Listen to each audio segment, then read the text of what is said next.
here needs to sleep? Sounds like a silly question, doesn't it? But unfortunately, insomnia in today's society is so prevalent because of all the stress and work demands and imbalance in life that question is really real for a lot of people, that they don't really get to sleep. So, starting off with my story with insomnia, I've had it since I was a baby. My poor mother would rock me back and forth until I finally dozed off, sometimes 2, 3 in the morning. And the moment she stopped, I'd wake up and cry. Fast forward to high school.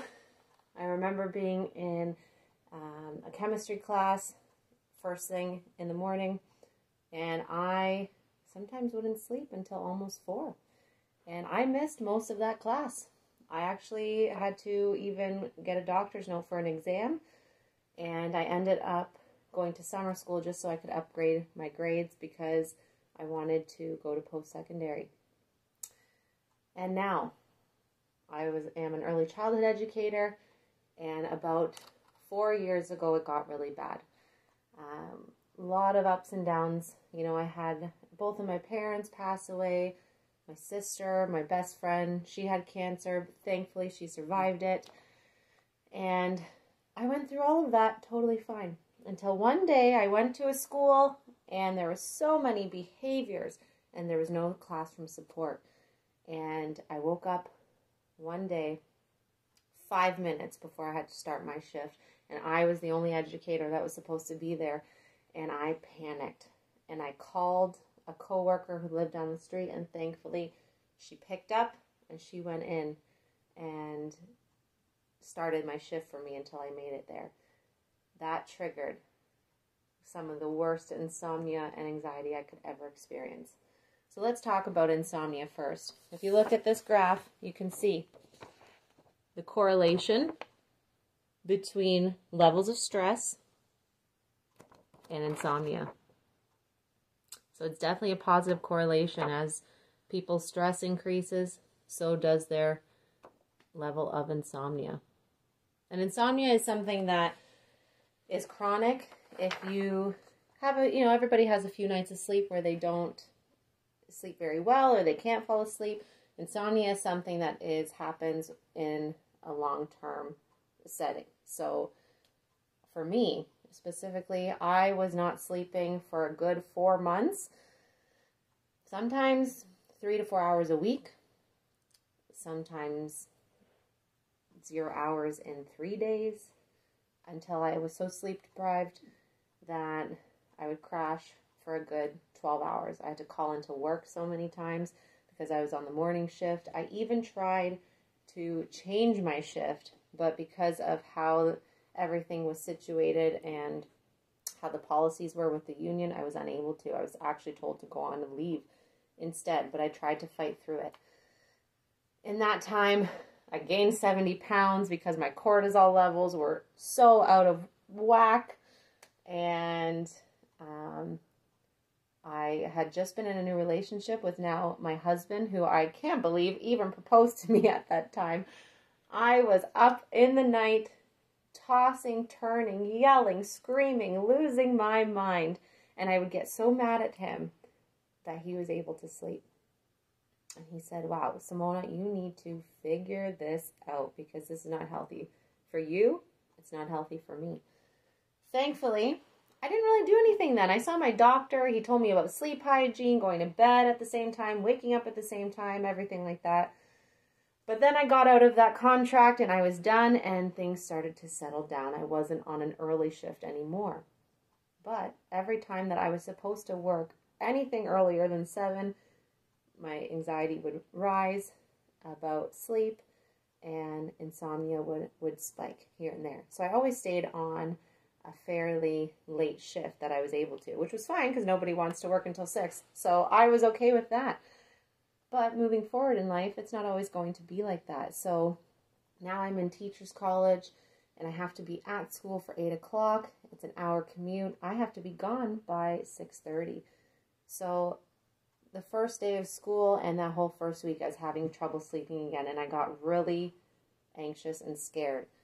And the next step really was either medication for anxiety and about sleep, or finding another way.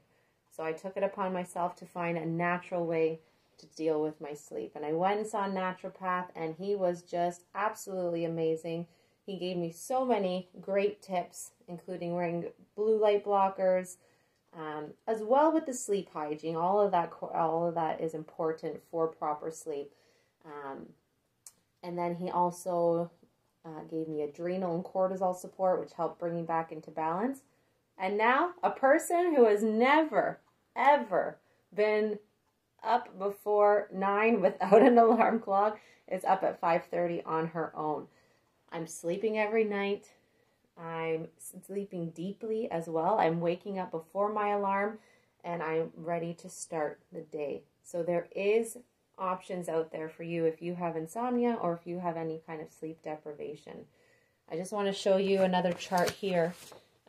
If you look here, insomnia is so prevalent in our society, and this big chunk here is due to mental disorders, so things like anxiety. I don't really have a diagnosis of anxiety, but because sleep gives me such bad anxiety, my doctor actually wanted to put me on anxiety meds just to help with that. Poor sleep hygiene is this little chunk right here. So again, all the screen time that we are always, for work or school and just for leisure, all that screen time really affects our sleep. And then this last bar graph I wanted to show here is trouble going to sleep or staying asleep and the frequency of it. So 37.29% of people who participated in this survey sometimes have issues sleeping.